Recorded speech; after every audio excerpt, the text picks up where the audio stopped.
ಅಲ್ಲಲ್ಲಿ ಮಾತಾಡ್ತಾ ಕಾಯಂ ಅಮ್ಮಣ್ಣನ ಬಗ್ಗೆ ಈಗಿನ ಮಾತುಗಾರನ ಹಾಕುವುದಕ್ಕೆ ಇಷ್ಟಪಡುವುದಿಲ್ಲ. ಯಾಕಂದರೆ ಮತ್ತೆ ಒಂದು ಚಾಡಿತ್ತು, ಅಭ್ಯಾಸ ಆಗಿಬಿಟ್ಟು ಸಾಧ್ಯತೆ. ತಮ್ಮಣ್ಣಾಯರಿಗೆ ಶುದ್ಧ ಆಗ್ತದೆ, ತಮ್ಮಣ್ಣಾಯರಿಗೆ ಶುದ್ಧ ಆಗ್ತದೆ, ತಮ್ಮಣ್ಣಾಯರಿಗೆ ಭಾಷಣ ಆಗ್ತದೆ. ಜಬ್ಬಾರ್ ಸಂಪೂರ್ಣ ಭಾಷಣ ಆ ಚಾಡಿ ಆಗುವುದಕ್ಕೆ ಅದೊಂದು ನಿತ್ಯ ಹೇಳಿಕೊಳ್ಳುವ ಕಾಯಂ ಆವಾಡಿತ ಭಾಷಣಕಾರಣ ಆಗುವುದಕ್ಕೆ ನಾನು ಬಯಸುವುದಿಲ್ಲ. ಆದ್ದರಿಂದ ನಾನು ಹೆಚ್ಚೇನು ಹೇಳುವುದಕ್ಕಿಲ್ಲ. ಯಾಕೆಂದರೆ ಅಮ್ಮಣ್ಣಾಯರಿಗೆ ಸಂಬಂಧಪಟ್ಟೆ ನಾನು ಮಾತಾಡಬೇಕಾದ್ದರಿಂದ ಅಮ್ಮಣ್ಣಾಯರ ವಿಚಾರದಲ್ಲಿ ನಾನು ಏನನ್ನು ಹೇಳಬಹುದು ಅಂತ ಬೇರೆ ಬೇರೆ ಕೋಣಗಳಿಂದ ಅಂದಾಜಿಸಿದ್ದೇನೋ ಅದೆಲ್ಲವನ್ನೂ ನನ್ನ ಆತ್ಮೀಯರು ಹೇಳಿದ್ದಾರೆ. ಸಂಜಯ್ ಕುಮಾರ್ ದೀರ್ಘಕಾಲೀನ ಒಡನಾಟ ಇಟ್ಟುಕೊಂಡ ಕಲಾವಿದ. ಅವರು ಹೇಳುವಷ್ಟು ಸ್ವಾಭಾವಿಕ, ಅವರು ಹೇಳುವಷ್ಟು ಸಹಜ, ಅವರು ಹೇಳುವಷ್ಟು ನೈಜ ನಾವೆಲ್ಲ ಹೇಳಿದಾಗ ಆಗುವುದಿಲ್ಲ. ಎಷ್ಟಿದ್ರೂ ನಾವು ಹೊರಗೆ ಕಂಡವರು. ಅವರು ಒಟ್ಟಿಗೆ ಒಡನಾಡಿದವರು. ರಂಗಸ್ಥಳದಲ್ಲಿ ಅಮ್ಮಣ್ಣಾಯರ ನಿರ್ದೇಶನದ ಸೂತ್ರಕ್ಕೆ ಒಳಪಟ್ಟು ಅಭಿನಯ ಮಾಡಿದರು. ಇನ್ನು ಅದರಿಂದ ಈಚೆಗೆ ಮಾತಾಡಿದಂತಹ ಸಂಕಲ್ಪ ಶೆಟ್ಟರಾಗಲಿ, ಆ ಬಳಿಕ ಮುಜಬಲಿಯವರಾಗಲಿ, ಅಥವಾ ನಮ್ಮ ಕುಡೋರಾಗಲಿ, ಆ ಬಳಿಕ ನಮ್ಮ ಶಿಲ್ಪಯೋಗಿಯವರಾಗಲಿ, ಅವರೆಲ್ಲ ಅವರನ್ನು ಕಂಡಂಥ ದೃಷ್ಟಿಕೋನದಿಂದ ಮಾತಾಡಿದ್ದಾರೆ. ಹಾಗಾಗಿ ಅವರು ನ್ಯಾಯಯುತವಾದದ್ದು, ಸಮುಚಿತವಾದದ್ದು ಮತ್ತು ಪ್ರಾಮಾಣಿಕವಾದದ್ದು ಅಂತ ನಾನು ಭಾವಿಸ್ತೇನೆ. ಹಾಗಾಗಿ ಪುನಃ ನಾನು ಹೆಚ್ಚುವರಿ ಹೇಳುವುದಕ್ಕಿಲ್ಲ. ಅಮ್ಮಣ್ಣಾಯರ ಬಗ್ಗೆ ನಾನು ಆಡುತ್ತಿದ್ದರೆ ಮುಖ್ಯವಾಗಿ 3 ವಿಚಾರಗಳನ್ನು ನಾನು ಹೇಳಬೇಕು. ಅವರು ಭಾಗವತಿಕೆಯಲ್ಲಿ ತಲ್ಲೀನರಾದ ಹೊತ್ತಿಗೆ, ಅವರು ರಂಗಸ್ಥಳದಲ್ಲಿ ಕಾಲು ಮುಚ್ಚಿಕೊಳ್ಳುವ ಹೊತ್ತಿಗೆ ಆಳವಾಗಿ ಅವರು ಧ್ಯಾನಿಸುವ ಪದ್ಯದ ಕುರಿತಾಗಿ ನಾವು ಆಲೋಚನೆ ಮಾಡಿದರೆ ಅದರಲ್ಲಿ 3 ಸೂತ್ರಗಳನ್ನು ನಾವು ಕಾಣ್ತೇವೆ. 1 ಅವರ ತಾಳ್ಮೆ, 2 ಅವರ ತನ್ಮಯತೆ, 3 ಅವರ ತಾದಾತ್ಮ್ಯತೆ. ಎಲ್ಲ ತಕಾರಗಳು. 1 ತಾಳ್ಮೆ. ಯಾವಾಗ ರಂಗಸ್ಥಳದಲ್ಲಿ ಕುಳಿತು ಒಂದು ಪ್ರಸಂಗದ ಪದ್ಯ ಹೇಳುವಾಗ ಆ ಪದ್ಯದ ದೀರ್ಘವಾದಂತಹ ಪ್ರಥಮ ಸ್ವರವನ್ನು ಹೇಳಿದ ಮೇಲೆ ಅದವರಿಗೆ ಮನಸ್ಸಿಗೆ ಹಿತ ಕಾಣದೆ ಹೋದರೆ ತುಂಬ ಹೊತ್ತು ತಗೊಳ್ಳಿಕ್ಕಿಲ್ಲ. ಅದು ಕ್ಷಣಾಂತದಲ್ಲಿ ಸೆಕೆಂಡುಗಳಲ್ಲಿ ಆಗಿ ಹೋಗಬೇಕಾಗುತ್ತೆ. ಪುನಃ ಅವರು ಅದನ್ನು ಬೇರೆ ಆವರ್ತದಿಂದ, ಬೇರೆ ಕ್ರಮದಿಂದ ಅವರನ್ನು ಹೇಳುತ್ತಿದ್ದರು. ಆಗ ಅವರಿಗೆ ಸಮಾಧಾನ ಆಗ್ತಿತ್ತು.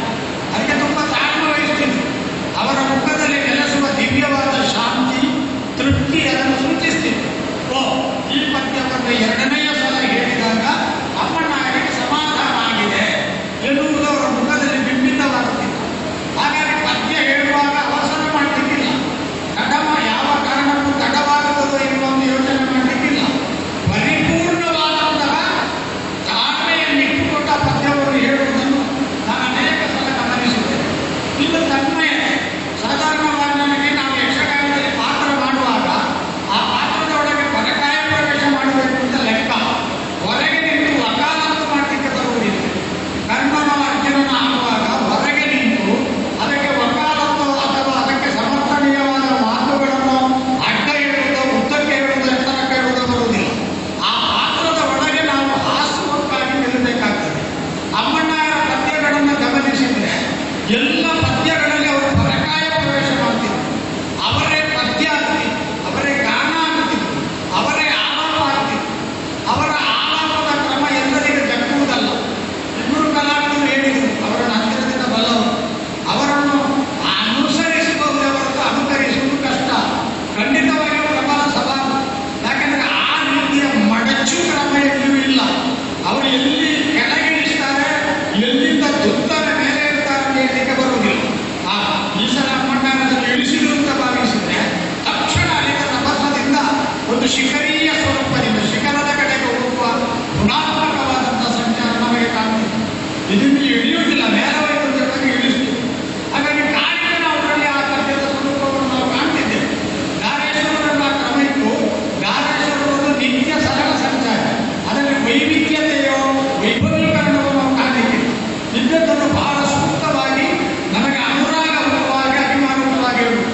ಕಾಲಿಗೆ ನಾವು ಪದ್ಯಕ್ಕೂ ಅಷ್ಟೇ ನಮ್ಮ ದಿನೇಶಮ್ಮಣ್ಣ ಪದ್ಯಕ್ಕೂ ನಾನು ಸಾಮೀಪ್ಯತೆ ಕಂಡಿದ್ದೇನೆ. ಆ ವಿಚಾರದಲ್ಲಿ ಅವರ ಎದುರುಗಡೆ ಅವರ ವಿಸ್ತರಣೆ, ಅವರ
ಎಲ್ಲಾದ್ರೆ ಹೆಚ್ಚು ಕಡಿಮೆ ಆದ್ರೆ ಪುದೀನ ಸೊಪ್ಪು ತಿಂತಾರೆ. ಇತ್ತರದ್ದು ತೇಜು ಬರ್ತಂದಿಲ್ಲ ಆರಾಮ ಕೊಡಲೆ ಅಂತ ತಪ್ಪಾಗಿ ತಿಳಿಯುತ್ತಾರೆ. ಯಥಾರ್ಥಕ್ಕೂ ಎದೆ ಉರಿ ಗ್ಯಾಸ್ಟ್ರಿಕ್ ಆಗಲೇಬೇಕಾಗಿಲ್ಲ, ಅದು ಗ್ಯಾಸ್ಟ್ರೈಟಿಸೇ ಆಗಬೇಕಾಗಿಲ್ಲ. ಕಾರ್ಡಿಯಾಕ್ ಆಸ್ಮಾ ಎನ್ನುವುದು ಕೂಡ ಅಸ್ತಮದ ಹಾಗೆ ಕಾಣಿಸ್ತದೆ, ದಮ್ಮು ಬರ್ತದೆ, ಸುಯಿಸಿ ಉಬ್ಬಸದ ಸ್ವತ ಕೇಳಿಸ್ತದೆ. ನಮ್ಮಲ್ಲಿ ಈಗಲೂ ನಮಗೆ ಹೇಗೆಂದ್ರೆ ಬಿಸಿ ಬಿಸಿ ಚಾಯ ಅಥವಾ ಬಿಸಿ ಬಿಸಿಯಾದ ಕಾಫಿ ಕುಡಿದಾಗ ಸರಿಯಾಗ್ತದೆ. ಬಿಸಿ ನೀರಿಗೆ ಒಂದು ತುಂಡು ನಮ್ಮ ಶುಂಠಿಯ ರಸ ಹಾಕಿ ಕೊಟ್ಟರೆ ಸರಿಯಾಗ್ತದೆ. ಈ ವಿಶೇಷವಾದಂಥ ನಿರ್ಲಕ್ಷ್ಯ ಔದಾಸೀನ್ಯ ಭಾವಕ್ಕೆ ಕಲಾವಿದ ಬಹುದೊಡ್ಡದಾದಂಥ ದಂಡ ಕೊಡಬೇಕಾಗ್ತದೆ. ಎಷ್ಟೋ ಕಾಲದಿಂದ ವಾಂತಿ, ಎಷ್ಟೋ ಕಾಲದಿಂದ ವಮನ ವಾಂತಿ, ತಿಂದದ್ದೆಲ್ಲ ವಾಂತಿ ಆಗುತ್ತಿದ್ದದನ್ನು ನಿರ್ಲಕ್ಷ್ಯ ಮಾಡಿದ್ದಕ್ಕೆ ದೊಡ್ಡ ದಂಡ ಕಟ್ಟಬೇಕಾಗ್ತದೆ. ಫುಡ್ ಅಲರ್ಜಿ, ನನಗೆ ಕೆಲವು ವಸ್ತು ತಿಂದರೆ ಆಗುವುದಿಲ್ಲ. ಅಮ್ಮ ಸಣ್ಣ ಪ್ರಾಯದಲ್ಲಿ ಬಟಾಟೆ ಕೊಟ್ಟರೆ ನಾನು ವಾಂತಿ ಮಾಡ್ತಿದ್ದೆ. ಸಣ್ಣ ಪ್ರಾಯದಲ್ಲಿ ಬಟಾಟೆ ತಿಂದರೆ ಎದೆ ಉರಿಯುತ್ತಿತ್ತು. ಅದಲ್ಲ, ಕಾಲ ಬದಲಾಗಿದೆ, ಜೀವನದ ಕ್ರಮ ಬದಲಾಗಿದೆ, ಹೊಸ ಹೊಸ ಆವಿಷ್ಕಾರಗಳಾಗಿದ್ದಾವೆ. ನಾವು ತಿನ್ನುವ ಆಹಾರಕ್ಕೆ ಫಾಸ್ಟ್ ಫುಡ್ಗಳು ಬಳಕೆಯಾಗಿದ್ದಾವೆ. 5-10 ಸಲ ಬಳಸುವ ಒಂದೇ ಎಣ್ಣೆಯಲ್ಲಿ ಕರಿದ ವಸ್ತುಗಳನ್ನು ತಿನ್ನುತ್ತಾರೆ. ಹೊಟ್ಟೆ ತುಂಬುವುದಕ್ಕೆ ಪಕ್ಕನೆ ಬೇರೆ ವಸ್ತು ಸಿಕ್ಕುವುದಿಲ್ಲ. ಪಕ್ಕನೆ ಏನು ಇಟ್ಟುಕೊಂಡಂತ ವಸ್ತುವನ್ನು ತೆಗೆದು ತಿಂತಾರೆ. 10ನೇ ಸಲ ಎಣ್ಣೆಯಲ್ಲಿ ಕರಿದ ತಿಂಡಿ. 60 ಪದಕಕೊಂಡನಾಗೆ ಒಂದು ಮುಸಂಬಿ ತಿನ್ನುವವರು ಯಾರಿದ್ದಾರೆ? 60 ಪದಕಕೊಂಡನಾಗೆ ಒಂದು ಆ್ಯಪಲ್ ತಿನ್ನುವವರು ಯಾರಿದ್ದಾರೆ? ಒಂದು ತೊಟ್ಟು ಚಾ ತಿನ್ನದಂತಹ 60 ಪದಕಪುರುಷರಾಗಿ ಯಾರಿದ್ದಾರೆ? ಹಾಗಾಗಿ ನಮ್ಮವರು ತಿನ್ನುವುದೇ, ಅದರಲ್ಲೂ ಉದಯೋನ್ಮುಖರಾದ ಯುವ ಕಲಾವಿದರು ತಿನ್ನುವುದೇ ಫಾಸ್ಟ್ ಫುಡ್, ಕರಿದ ಎಣ್ಣೆಯ ವಸ್ತುಗಳನ್ನು. ಇದು ಆರೋಗ್ಯದವನ್ನು ಗಂಡಾಂತರಕಾರಕವಾದ ಸ್ಥಿತಿಗೆ ತರುತ್ತದೆ. ಅನಾಹುತದ ಸರಣಿ ಗಟ್ಟಿಸಿ ಹೋಗುತ್ತದೆ. ಯಲಾತ್ಮಗಳು ಎಚ್ಚರಿಕೆಯ ಕರೆಗಂಟೆಗಳು ಒಳಗಿನಿಂದ ಆಗ್ತಲೇ ಇರುತ್ತದೆ. ಇತ್ತೀಚೆಗೆ ಒಬ್ಬರು ಕಲಾವಿದರು ಅವರಿಗೆ ಲಿಪಿಡ್ ಟೆಸ್ಟ್ ಮಾಡೋದಕ್ಕೆ ಹೇಳಿದೆ ನಾನು. ಯಾಕೆ ಅವರ ಬಗ್ಗೆ ನನಗೆ ಸಂಶಯ ಬಂತು. ಲಿಪಿಡ್ ಪರೀಕ್ಷೆ ಮಾಡಿಸುವಾಗ ಅವರ ಕೊಲೆಸ್ಟ್ರಾಲ್ 395ರ ಮೇಲೆ ಇದೆ. 395. ಅದರಲ್ಲೂ ಇರಬಹುದಾದಂಥ ಒಳಗಿನ ಬೇರೆ ಬೇರೆ ವಿಭಾಗಗಳನ್ನು ಅಳತೆ ಮಾಡಿದರೆ ಅಪಾಯಕಾರಿ ಮಟ್ಟಕ್ಕೆ ಬಿಟ್ಟಿದ್ದಾರೆ. ನನಗೆ ಪಕ್ಕನೆ ಗೊತ್ತಾಯಿತು, ಇದು ಕ್ರಮೇಣ ಇವತ್ತು ನಾಳೆ ಇವರು ಮಧುಮೇಹಕ್ಕೊಳಗಾಗ್ತಾರೆ. ಈ ರೀತಿಯಾಗಿ ಕೊಲೆಸ್ಟ್ರಾಲ್ ಹೆಚ್ಚಾದರೆ ಇವರು ಹಠಾತ್ತನೆ ಕುಸಿದು ಬೀಳುವ ಸ್ಥಿತಿಗೆ ಬರ್ತಾರೆ. ಹೃದಯದ ನಾಳಗಳು ಕಡಸಾಗುತ್ತವೆ, ರಕ್ತ ಪ್ರವಾಹವನ್ನು ನಿಲ್ಲಿಸುತ್ತದೆ. ಇದನ್ನು ಹೇಳಿದ್ರೆ ಒಪ್ಪುವುದಿಲ್ಲ. ವಿಜ್ಞಾನ ಇರುವುದು ಹೀಗೆ, ವಿಜ್ಞಾನ ಹೀಗೆ ಹೇಳ್ತದೆ, ಮನುಷ್ಯನ ದೇಹಶಾಸ್ತ್ರ ಹೀಗೆ ಹೇಳ್ತದೆ. ಅತ್ಯಂತ ಕ್ಷಾರವಾದ ವಸ್ತುವನ್ನು ತಿನ್ನಬೇಡ, ದಿನಕ್ಕೆ 3.5 ಲೀಟರ್ ನೀರನ್ನು ಕುಡಿ, ಹುಳಿ ಉಪ್ಪನ್ನು ತಿನ್ನುವಾಗ ಪ್ರಮಾಣ ಹೆಚ್ಚು ಮಾಡಬೇಡ, ಎಣ್ಣೆಯಲ್ಲಿ ಕರಿದ ತಿಂಡಿಯನ್ನು ಹೆಚ್ಚು ತಿನ್ನಬೇಡ, ನಿದ್ದೆಗೆಡುವವನಾದರೆ ಸ್ವಲ್ಪ ಸ್ವಲ್ಪ ಆಹಾರವನ್ನು ತಿನ್ನು, ನಿದ್ದೆಗೆಡದೆ ಮನೆಯಲ್ಲಿ ಇರುವವನಾದರೆ ಹೊತ್ತಿಗೆ ಸರಿಯಾಗಿ ತಿನ್ನು, ನೀರು ಕುಡಿಯುವಾಗ ಸಿಪ್ಪು ಗುಟುಕು ಕುಡಿ, ಕುಳಿತುಕೊಂಡೇ ಕುಡಿ, ಯಾವತ್ತೂ ಒತ್ತಡಕ್ಕೆ ಸಿಗಬೇಡ, ನಿನ್ನ ಅವಲೋಕನವನ್ನು ನೀನು ಮಾಡು, ನಿನ್ನ ಸಮಸ್ಯೆಗೆ ಪರಿಸರದಲ್ಲಿ ಕಾರಣ ಹುಡುಕಬೇಡ, ಅದು ಸರಿಯಾದರೆ ನಾನು ಸರಿಯಾಗ್ತೇನೆ ಅಂತ ಹೇಳಬೇಡ, ನಾನು ಸರಿಯಾಗಿ ಅದರ ಜೊತೆಗಿರ್ತೇನೆ, ನಿನ್ನ ಹೊಣೆಯನ್ನು ನೀನೇ ಹೊತ್ತುಕೋ. ಈ ಪ್ರಾಥಮಿಕವಾದ ತಿಳುವಳಿಕೆ ಇಲ್ಲದೆ ನಮ್ಮ ಕಲಾವಿದ ಬಂಧುಗಳು ಬಹಳಷ್ಟು ಕಷ್ಟದಲ್ಲಿದ್ದಾರೆ. ಏನು ಮಾಡಬಹುದು ಅಂತ ಹೇಳಿದ್ರೆ, ಕನಿಷ್ಠ ಅವರಿಗೆ ಸ್ವವಿಶ್ಲೇಷಣೆಯ ತಂತ್ರಗಳನ್ನು ಹೇಳಿಕೊಡುವುದು, ತನ್ನನ್ನು ತಾನು ಅರ್ಥ ಮಾಡಿಕೊಳ್ಳುವುದು ಹೇಗೆ, ತನ್ನ ದೇಹದ ಮಿತಿ ಭಾಗಗಳನ್ನು ತಿಳಿಯುವುದು ಹೇಗೆ, ತನ್ನ ದೇಹದ ಸಾಮರ್ಥ್ಯವನ್ನು ಅರ್ಥ ಮಾಡುವುದು ಹೇಗೆ, ತನ್ನ ಬೇಡಿಕೆಗಳನ್ನು ನಿರ್ಧಾರ ಮಾಡುವುದು ಹೇಗೆ, ನಿರ್ಧಾತ್ಮಕವಾದದ್ದು ಯಾವುದು, ವಿದ್ಯಾತ್ಮಕವಾದದ್ದು ಯಾವುದು ಎನ್ನುವುದನ್ನು ನಿರ್ಧರಿಸುವುದು ಹೇಗೆ, ಈ ಕನಿಷ್ಠ ಜ್ಞಾನವನ್ನಾದರೂ ಅವರಿಗೆ ತಿಳಿಸುವ ಕೆಲಸ ಮಾಡಬೇಕು. ಪುರಾಣ ಗೊತ್ತುಂಟು, ಅರ್ಥ ಗೊತ್ತುಂಟು, ಅರ್ಜುನನ ಕಥೆ ಗೊತ್ತುಂಟು, 18 ದಿನದ ಕುರುಕ್ಷೇತ್ರದಲ್ಲಿ ಭಾಗವಹಿಸಿದ ಎಲ್ಲ ಪಾತ್ರಗಳ ಬಾಯ್ಪಾಠ ಉಂಟು, ರಾಮಾಯಣದ ಪ್ರಸಂಗಗಳ ಬಾಯ್ಪಾಠ ಉಂಟು, ಸ್ವಂತ ವಿಜ್ಞಾನ ಬಾಯ್ಪಾಠ ಇಲ್ಲ. ತನ್ನ ವ್ಯಕ್ತಿತ್ವವನ್ನು ಗೌರವಾಗಿಸುವುದು, ಅಮ್ಮಣ್ಣಾಯರೇ ನನ್ನ ಒಳಗಿನಿಂದ ಹೇಳಿಸುತ್ತಾರೆ ಅಂತ ಕಲಾವಿದರು ಪ್ರೀತಿಯಿಂದ ಭಾವಿಸಬೇಕು. ನನಗೆ ನೈಷ್ಠುರ್ಯದಿಂದ ಹೇಳದೆ ನಿರ್ವಾಹವೇ ಇಲ್ಲ. ಎಷ್ಟೋ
ಎಲ್ಲರಲ್ಲಿ ಕಳಕಳಿಯ ಪ್ರಾರ್ಥನೆ. ದಯವಿಟ್ಟು ಆರೋಗ್ಯದ ಕುರಿತಾಗಿ ಹೆಚ್ಚು ಗಮನ ಕೊಡಿ. ಆರೋಗ್ಯ ಇದ್ದರೆ ಎಲ್ಲವನ್ನು ಸಂಪಾದಿಸುವುದಕ್ಕೆ ಬರ್ತದೆ. ನಗಣ್ಯ ಭಾವ ಬೇಡ, ತಿರಸ್ಕಾರ ಬೇಡ, ಒಳ್ಳೆಯದಾಗಲಿ. ಪ್ರಪಂಚದಲ್ಲಿ ಇರಬಹುದಾದಂತಹ ಸಮಸ್ಯೆಗಳೆಲ್ಲದಕ್ಕೂ ಪರಿಹಾರ ಉಂಟು. ನಮ್ಮ ಸಮಸ್ಯೆಗಳ ಸಂಕೀರ್ಣತೆಗೂ ಪರಿಹಾರ ಉಂಟು.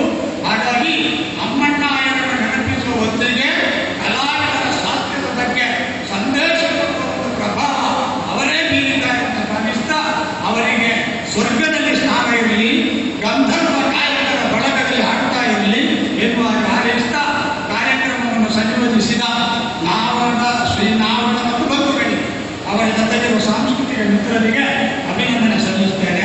ವೇದಿಕೆಯಲ್ಲಿರುವ ನಿಮಗೆ ನಮಸ್ಕರಿಸಿ ನಿಮಗೂ ವಂದಿಸಿ ನನ್ನ ಮಾತು ಮುಗಿಸ್ತೇನೆ. ಓಂ